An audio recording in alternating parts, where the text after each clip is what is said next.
National income accounting.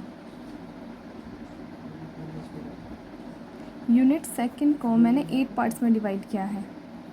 ये उन 8 parts में से फर्स्ट पार्ट है नेशनल इनकम अकाउंटिंग। इसके अंदर सिर्फ हम नेशनल इनकम अकाउंटिंग के बारे में पढ़ेंगे, तो इसलिए इस वीडियो की लेंथ भी काफ़ी शॉर्ट रहेगी। नेशनल इनकम अकाउंटिंग राष्ट्रीय लेखांकन होता क्या है? अब जैसा कि हम जानते हैं नेशनल इनकम क्या होती है हमारी, अगर हम देखें, लेट्स ड्रॉ इट।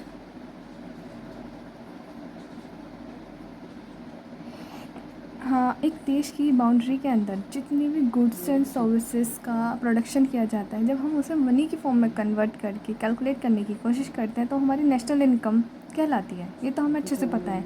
जब इस नेशनल इनकम को ज़्यादातर जिसे हम जीडीपी में मेज़र करते हैं, इस जीडीपी को कैलकुलेट करने के काफ़ी सारे तरीके हैं। तो वो जो तरीके हैं कि किस तरह से हम नेशनल इनकम को काउंट कर सकते हैं, वो हमें नेशनल इनकम अकाउंटिंग समझाता है।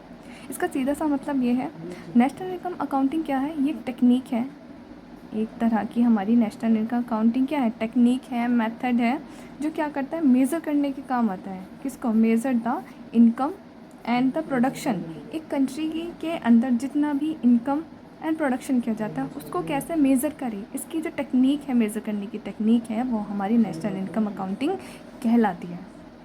काफ़ी ईजी सा समझना था। नेशनल इनकम अकाउंटिंग क्या है, क्या होती है?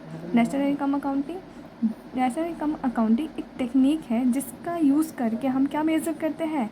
Income and the production. जो एक कंट्री के अंदर इनकम एंड प्रोडक्शन किया जाता है गवर्नमेंट के थ्रू या प्राइवेट सेक्टर के थ्रू, वो सब हमारे काउंट किया जाता है। किस मेथड है? National income accounting. इसके अंदर काफ़ी सारे मेथड हैं जो हम आगे या नेक्स्ट पार्ट के अंदर पढ़ेंगे। ओके, नाउ अब हम इसका ये देख लेते हैं, आइडेंटिटी क्या है नेशनल इनकम अकाउंटिंग की। आइडेंटिटी जिसे हम इक्वेशन भी कहते हैं, नेशनल इनकम अकाउंटिंग की इक्वेशन। ओके, नेशनल इनकम जिसे हम वाई से भी डिनोट करते हैं, किससे मिलकर बनती है? Consumption plus investment plus government expenditure plus x minus M. अब ये क्या है? कंजम्पशन। जितना भी प्राइवेट सेक्टर या गवर्नमेंट सेक्टर एक इकोनॉमी के अंदर कंजम्पशन करता है, कंजम्पशन पर किया जाने वाला खर्चा, यहाँ पर हम क्या ले हैं? Consumption expenditure. प्लस जब इसके अंदर हम इंक्लूड कर दें इन्वेस्टमेंट, निवेश पर किया जाने वाले खर्चे, जितना भी प्राइवेट सेक्टर गवर्नमेंट सेक्टर के थ्रू खर्चा किया जाता है इन्वेस्टमेंट पर, वो इसके अंदर हम इंक्लूड करके चलेंगे। प्लस साथ ही साथ इसमें हम क्या लेंगे? गवर्नमेंट के खर्चे। गवर्नमेंट जितना भी खर्चा करता है पॉलिसीज़ पर या अदर जितने भी खर्चे होते हैं गवर्नमेंट के, वो हम नेशनल इनकम के अंदर काउंट करेंगे। प्लस एक्सपोर्ट माइनस इम्पोर्ट, यानी कि नेट एक्सपोर्ट को भी हम नेशनल इनकम के अंदर इंक्लूड करके चलेंगे। ये काफ़ी ईजी सिंपल सी हमारी इक्वेशन है और मोस्ट इम्पॉर्टेंट भी। इससे काफ़ी सारे न्यूमेरिकल भी सॉल्व होंगे, तो ये ज़्यादा अच्छे से पता होना चाहिए। ऑब्वियसली याद भी हो गई होगी, इतना ईजी है। कंजम्पशन पर किया जाने वाला खर्चा प्लस इन्वेस्टमेंट, निवेश पर किया जाने वाला खर्चा प्लस गवर्नमेंट के खर्चे प्लस एक्सपोर्ट माइनस इम्पोर्ट, यानी कि हमारे नेट एक्सपोर्ट इसके अंदर इंक्लूड किए जाएंगे। Easy. Now come to the functions of the national income accounting. Short form में NIA में इसे हम डिनोट करेंगे नेशनल इनकम अकाउंटिंग को। ओके, इसके फंक्शन क्या है? मेनली हम इसके 2 फंक्शंस पढ़ते हैं। पहला, to determine the economic status. Economic status के बारे में हमें नेशनल इनकम अकाउंटिंग से पता चलता है। जब हमने नेशनल इनकम को मेज़र किया तो उससे हमें इकोनॉमिक स्टेटस पता चलेगा कि इकोनॉमी किस तरह ग्रोथ के पाथ पर चल रही है या अंडर डेवलप्ड है, ये डेवलप्ड इकोनॉमी है या अंडर डेवलप्ड इकोनॉमी है। तो इकोनॉमी के स्टेटस के बारे में भी कैसे पता चलेगा? National income accounting. जब हम नेशनल इनकम के बारे में मेज़र करेंगे, उसका इनकम, उसके प्रोडक्शन, तो उसके ज़रिए हमें पता चलेगा इकोनॉमिक का स्टेटस कैसा है। सेकेंड वन देखते हैं, to provide a basis of evaluation and reviewing of policies. Government जितनी भी पॉलिसीज़ बनाती हैं, उन पॉलिसीज़ का इम्प्लीमेंटेशन कैसा रहा, क्या ये सक्सेसफुल रहा या अनसक्सेसफुल रहा। जैसे कि हम जानते हैं गवर्नमेंट की प्रेजेंट टाइम पर काफ़ी सारी स्कीम्स चल रही हैं, तो इन स्कीम्स के ज़रिए क्या लोगों को फ़ायदा हुआ है, क्या ये सक्सेसफुल भी हुई हैं पॉलिसीज़ सारी। तो इनको ही क्या करते हैं? इवैल्यूएट किया जाता है। किसके ज़रिए? नेशनल इनकम अकाउंटिंग के थ्रू। अगर इसमें कोई कमी पाई जाती है गवर्नमेंट इसको फिर अपडेट करेगी या कुछ नई चीज़ें लेकर आएगी जिससे क्या हो, इन पॉलिसीज़ को इफेक्टिवली यूटिलाइज़ किया जा सके। Okay, after understanding meaning, identity and function of this national income accounting, now come to the uses of this national income accounting. National income accounting या राष्ट्रीय लेखांकन हम पढ़ते क्यों हैं, उसके रीजंस क्या हैं? जब उसके कुछ यूजेस होंगे तभी तो हम उसकी पढ़ाई कर रहे हैं। तो पहला उसका रीज़न क्या है पढ़ने का? डिस्प्ले करता है ये success and the failure of the economy. Economy successful है या फेलियर है। अभी जो हमने ऊपर पढ़ा था, गवर्नमेंट कुछ पॉलिसीज़ बनाती है। अब ये पॉलिसीज़ जब अच्छे से इम्प्लीमेंट की जाएंगी, ओबियसली गवर्नमेंट इकोनॉमी की क्या होगी, ग्रोथ होगी। यानी कि क्या बताएगा ये कि इकोनॉमी सक्सेस के पाथ पर चल रही है या नहीं। साथ ही साथ इसका अपोजिट भी हो सकता है कि वो फेलियर के पाथ पर चल रही है या नहीं। इसके बारे में भी जानकारी हमें नेशनल इनकम अकाउंटिंग देता है। अगर गवर्नमेंट को लगे कि हमारी इकोनॉमी सही से वर्क नहीं करे, वो फेलियर के रास्ते पर चल रही है, तो गवर्नमेंट पॉलिसीज़ में कुछ अपडेशन करेगी या कुछ ऐसी नई पॉलिसीज़ लेकर आएगी जिससे कि फेलियर से बचा जा सके, इकोनॉमी के फेलियर से बचा जा सके। ओके, पहले वाला हमें समझ आ गया। सेकंड वाला क्या कहता है, ये यूज़फुल है किसको डिटरमाइन करने के लिए, the modification take place in an economy. Economy के अंदर जितने भी मॉडिफिकेशन हो रहे हैं, पहले का ज़माना पुराना था, अब कुछ नई नई चीज़ें आ रही हैं, अपडेशन किया जा रहा है, वो डिटरमाइन कैसे होता है वो भी हमें किससे पता चलता है, नेशनल इनकम अकाउंटिंग। मॉडिफिकेशन को डिटरमाइन करने के लिए कि मॉडिफिकेशन हुआ है या नहीं, वो हमें कौन बताता है, नेशनल इनकम अकाउंटिंग के बेसिस पर हम ये बात को जान पाते हैं। इसका कीवर्ड है मॉडिफिकेशन। ठीक है। Third one is useful to reveal the distribution of national income. National income के डिस्ट्रीब्यूशन को रिवील करने में भी ये काफ़ी हेल्प करता है। डिस्ट्रीब्यूशन इन द सेंस जैसे कि population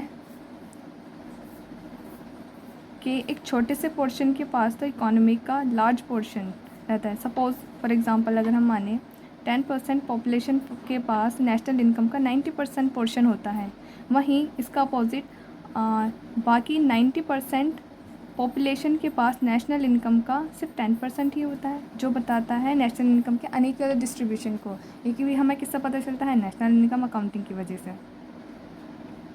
fourth one is useful to access the different nations on the basis of national income. National income के बेसिस पर हम क्या करते हैं, अलग अलग नेशन का कंपेयर करते हैं कि कौन सी कंट्री ज़्यादा डेवलप्ड है, कौन सी कंट्री कम अंडर डेवलप्ड है। इसके बारे में भी हम पता लग पाते हैं नेशनल इनकम अकाउंटिंग। जब हमें नेशनल इनकम के बारे में पता होगा तो हम एक दूसरी कंट्री को कंपेयर करके पता लगा पाते हैं कि कौन सी कंट्री की ज़्यादा ग्रोथ हो पा रही है, कौन सी कंट्री की नहीं हो पा रही growth. Now come to the fifth point. ये क्या बताता हमें, a significant development in different sector over A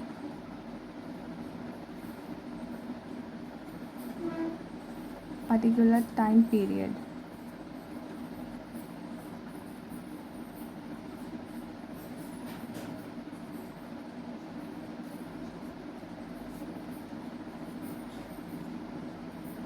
okay, ये पॉइंट हमें क्या बता रहा है, ये क्या बताता है, एक secondary and third one is tertiary.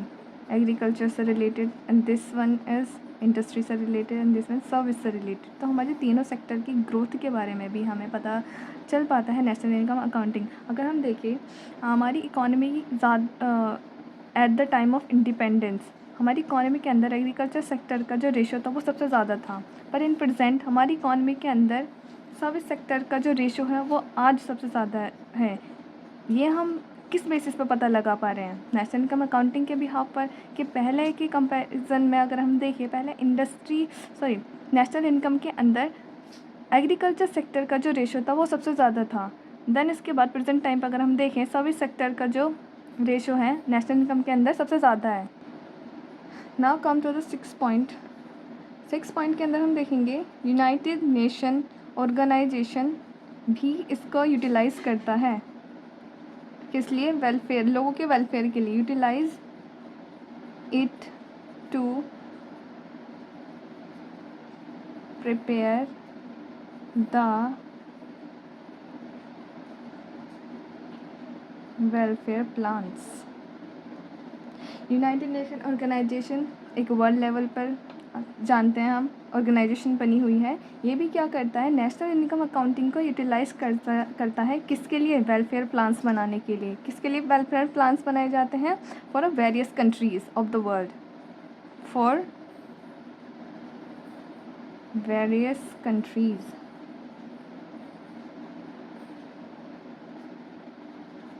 Of the world. World level पर जो कंट्रीज़ अंडर डेवलप्ड हैं, पहले तो हमें ये अच्छे से पता चल चुका है, नेशनल इनकम अकाउंटिंग से हमें कंट्री के बारे में पता चलता है कि वो डेवलप्ड है या अंडर डेवलप्ड। ये बात यूएनओ भी देखता है। यूएनओ चेक करता है कि कितनी कंट्रीज़ डेवलप्ड है, कितनी कंट्रीज़ अंडर डेवलप्ड हैं, और जो अंडर डेवलप्ड कंट्रीज़ हैं ये उस पर फोकस करके उनके लिए वेलफेयर प्लान बनाता है। तो इस तरह से नेशनल इनकम अकाउंटिंग यूज़फुल है यूएनओ के लिए भी, United Nation organization. Now come to the 7th point, and this is the last. It is also a useful tool for economist. कैसे? इकोनॉमिस्ट अपने नेशनल लेवल पर काफ़ी सारी पॉलिसीज़ बनाने के लिए इकोनॉमिस्ट के लिए कैसा यूज़फुल है? For the making of new policies बनाने में भी नेशनल इनकम अकाउंटिंग हेल्प करती है इकोनॉमिस्ट की। साथ ही रिसर्च के वर्क में भी, रिसर्च के फील्ड में भी हेल्प करती है इकोनॉमी। रिसर्च के फील्ड में हम जानते हैं जब हम रिसर्च करते हैं तो हमें डाटा की रिक्वायरमेंट होती है, काफ़ी अच्छे खासे डेटा की, जो कि हमें मिल जाती है नेशनल इनकम अकाउंटिंग से, कि हमारी इकोनॉमी का कौन सा सेक्टर ज़्यादा ग्रोथ कर रहा है, कौन सा सेक्टर नहीं ग्रोथ कर रहा, उसके बेसिस पर पॉलिसीज़ बना ली जाएगी। साथ ही साथ हम रिसर्च कर पाएंगे उन सेक्टर के अंदर ज़्यादा से ज़्यादा कि कौन से ऐसे फैक्टर हैं जो इनको बूस्टअप कराने में ज़्यादा हेल्प करेंगे और कौन से ऐसे फैक्टर्स हैं जो इनको बूस्टअप कराने में कम हेल्प करेंगे। इसके बारे में रिसर्च के ज़रिए एक इकोनॉमिस्ट के लिए नेशनल इनकम अकाउंटिंग काफ़ी इंपॉर्टेंट हो जाती है। So these are the uses of national income accounting. Next इसके बाद हम पढ़ेंगे